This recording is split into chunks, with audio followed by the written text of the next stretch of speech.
Hello guys, welcome back to my YouTube channel. In today's video, I'm going to show you how to make a GIF for Discord.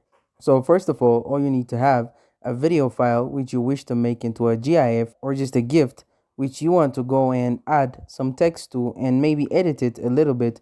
And that could be a URL or the actual file. And then what you need to do is come to the giphy.com or just search Giphy and click on it. And you'll need to go and make an account or login in the top right. When you have got your account, go and click on create in the top right, and then you can either go and choose a file or go and enter a URL.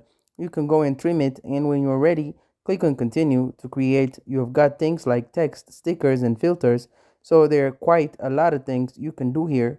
But for me, I just want to go and add a caption after you have typed in your text. You can choose the font, the color, and also how you want it to be centered.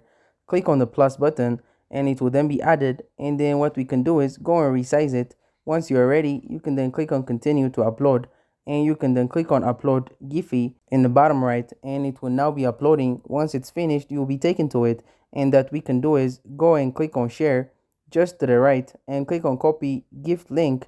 Now if we come back to Discord, I will go and paste it, and there is our gift. And then what you can do is if you hover over it, there's a start button in the top left of it. Go and click there, and then what you can do is go and click on GIF, and favorites is going to be there. So it's super easy. Thank you guys for watching this video. If this video was helpful, don't forget to like and subscribe to my YouTube channel.